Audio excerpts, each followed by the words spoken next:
Welcome back to my channel. നമുക്ക് ഏത്തക്കയുടെ തൊലി കൊണ്ടൊരു തോരൻ ഉണ്ടാക്കിയാലോ?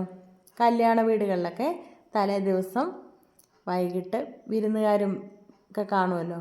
അപ്പം ഈ ഏത്തക്കയുടെ ചിപ്സ് ഉണ്ടാക്കിയതിൻ്റെ തൊലി എടുത്തിട്ടാണ് വീടുകളിലൊക്കെ തലേ ദിവസത്തെ ചോറിനൊരു കറി ഉണ്ടാക്കുന്നത്. ഇത് കണ്ടോ, ഞാൻ തൊലിയൊക്കെ എടുത്ത് ഇവിടെ വെച്ചിട്ടുണ്ട്. ഞാൻ കഴിഞ്ഞ ദിവസം ചിപ്സ് ഉണ്ടാക്കാനെടുത്ത ഏത്തക്കയുടെ തൊലിയാണ് ഇത്. ഞാൻ ഇതിൻ്റെ കൂടെ വൻപയറും കൂടി ഇട്ടാണ് തോരൻ വയ്ക്കുന്നത്. ഇനി നമുക്ക് വൻപയറൊക്കെ ഒന്ന് വെള്ളത്തിലിട്ട് വയ്ക്കാം. വെള്ളത്തിലിട്ട് ഞാൻ വെച്ചിട്ടുണ്ട്. നല്ലതുപോലെ അത് കുതിർന്നിരിപ്പുണ്ട്. ഇനി നമുക്കിത് നല്ലതുപോലെ ഒന്ന് കഴുകിയെടുക്കാം. കൈ വെച്ചൊന്ന് ഞെരടി കഴുകിയെടുക്കണം. എടുത്തതിന് ശേഷം നമുക്ക് ചെറിയൊരു കുക്കറിലേക്ക് ഇട്ട് കൊടുക്കാം. കുക്കറിലിട്ട് കൊടുത്തു. ഇനി നമുക്കിതിൽ ആവശ്യത്തിനുള്ള ഉപ്പും കൂടി ഇട്ട് കൊടുത്തിട്ട് ആവശ്യത്തിന് വെള്ളം ഒഴിച്ച് കൊടുത്തിട്ട് നമുക്ക് വേകാനായിട്ട് അടുപ്പത്ത് വയ്ക്കാം. ഗ്യാസൊക്കെ ഓണാക്കി കൊടുത്തിട്ടുണ്ട്.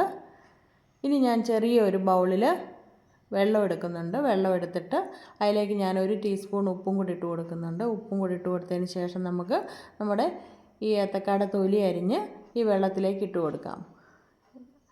കറ പെട്ടെന്ന് പോകാനും അതുപോലെ ഈ ഏത്തക്കയുടെ തൊലിയുടെ കളറ് മാറാതിരിക്കാൻ വേണ്ടിയിട്ടുമാണ് ഈ ഉപ്പ് ഇട്ട് കൊടുക്കുന്നത്. ഇനി നമുക്കിതെല്ലാം ഇതുപോലെ അരിഞ്ഞെടുക്കാം. അരിഞ്ഞെടുത്ത് വെച്ചിട്ടുണ്ട്.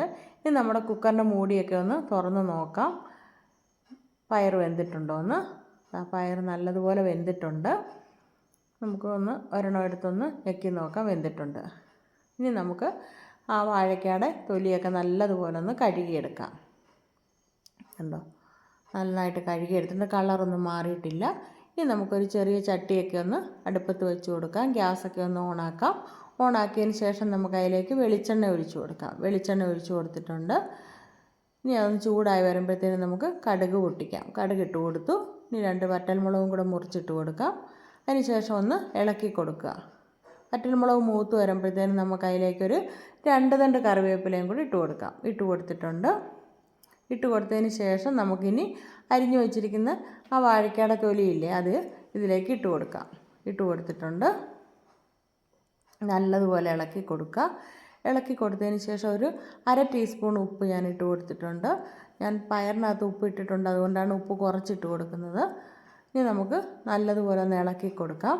ഇനി ഞാൻ ആ പയറിനകത്ത് വെന്ത് കഴിഞ്ഞപ്പോൾ അതിൽ കുറച്ച് വെള്ളമുണ്ട്. ആ വെള്ളമാണ് ഞാൻ ഈ തോരനിൽ ഒഴിച്ച് കൊടുക്കുന്നത്. അതും കൂടെ ഒഴിച്ച് കൊടുത്തു. ഇനി നമുക്കൊരു മൂടിയൊക്കെ വെച്ചൊന്ന് അടച്ചു കൊടുക്കാം. അത് അവിടെ നിന്ന് വേകട്ടെ. ആ സമയം കൊണ്ട് നമുക്കൊരു അരപ്പ് തയ്യാറാക്കണം. ഞാൻ തേങ്ങ തിരുമ്മി വെച്ചിട്ടുണ്ട്. 2 പച്ചമുളക് വെച്ചിട്ടുണ്ട്. 1/4 ടീസ്പൂൺ മഞ്ഞൾപ്പൊടി ഇട്ട് കൊടുത്തു. ഇനി വെളുത്തുള്ളി, ജീരകം, കറിവേപ്പില. ഇനി നമുക്കൊരു മിക്സിയുടെ ജാർ എടുക്കാം. അതിനകത്തേക്ക് നമുക്ക് പച്ചമുളക് ഇട്ട് കൊടുത്തു, വെളുത്തുള്ളി ഇട്ട് കൊടുത്തു, ജീരകം, തേങ്ങ ഇതെല്ലാം ഇട്ട് കൊടുത്തു. ഇതിന് ശേഷം നമുക്ക് 2 തണ്ട് കറിവേപ്പില കൂടി ഇട്ട് കൊടുത്തിട്ട് ഒന്ന് ചതച്ചെടുത്താൽ മതി, അരയണ്ട. ഒന്ന് ചതച്ചെടുത്ത് കൊണ്ട് വെച്ചിട്ടുണ്ട്. ഇനി നമുക്ക് നമ്മുടെ വാഴയ്ക്കയുടെ തൊലിയൊക്കെ വെന്തോന്ന് നോക്കാം. ഞാൻ മൂടിയൊക്കെ മാറ്റി ഒന്ന് ഇളക്കി നോക്കുന്നുണ്ട്. ലേശം കൂടെ വേകാനുണ്ട്, ഇത്തിരി വെള്ളവും പറ്റാനുണ്ട്. അപ്പം നമുക്ക് പയറില്ലേ, ആ പയറും കൂടി ഇതിനകത്തേക്ക് ഇട്ട് കൊടുക്കാം. ഇട്ട് കൊടുത്തു. പയറിട്ട് കൊടുത്തതിന് ശേഷം നമ്മൾ അരച്ച് വെച്ചിരിക്കുന്ന അരപ്പും കൂടി ഇട്ട് കൊടുത്തിട്ട് നമുക്കൊന്ന് തട്ടിപ്പൊത്തി വയ്ക്കാം. അപ്പോൾ അരപ്പും പയറും ആ വെള്ളവും എല്ലാം ഒന്ന് പറ്റി റെഡിയായിട്ട് വരും. ആ അരപ്പൊന്ന് വേവുകയും ചെയ്യും. ഇനി നമുക്കൊന്ന് മൂടി വെച്ചൊന്ന് അടച്ചു കൊടുക്കാം. അടച്ചു കൊടുത്തിട്ടുണ്ട്. ഇനി ഒരു 5 മിനിറ്റിന് ശേഷം നമുക്കൊന്ന് മൂടിയൊക്കെ ഒന്ന് മാറ്റി നോക്കാം. വെള്ളമൊക്കെ പിടിച്ച് ആ അരപ്പൊക്കെ ഒന്ന് വെന്തിട്ടുണ്ട്. ഉണ്ടോ, നല്ല റെഡിയായിട്ടിരിപ്പുണ്ട്. നല്ല ടേസ്റ്റാണ് ഇത്. വാഴയ്ക്കയുടെ തൊലിയാണെന്നൊന്നും പറയത്തില്ല, നല്ല ഒരു ടേസ്റ്റാണ് ചോറിൻ്റെ കൂടെ കഴിക്കാനായിട്ട്. ഇനി നമുക്കിനി 2 തണ്ട് കറിവേപ്പിലയും കൂടെ ഒന്ന് ഇട്ട് കൊടുത്തു.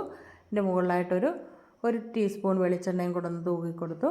ഇനി ഒന്നും കൂടെ ഒന്ന് ഇളക്കിയതിന് ശേഷം നമുക്ക് ഗ്യാസൊക്കെ അങ്ങ് ഫ്ലെയിമൊക്കെ ഓഫ് ചെയ്തതിന് ശേഷം നമുക്കൊരു ബൗളിലേക്ക് മാറ്റാം. മാറ്റി വെച്ചിട്ടുണ്ട്.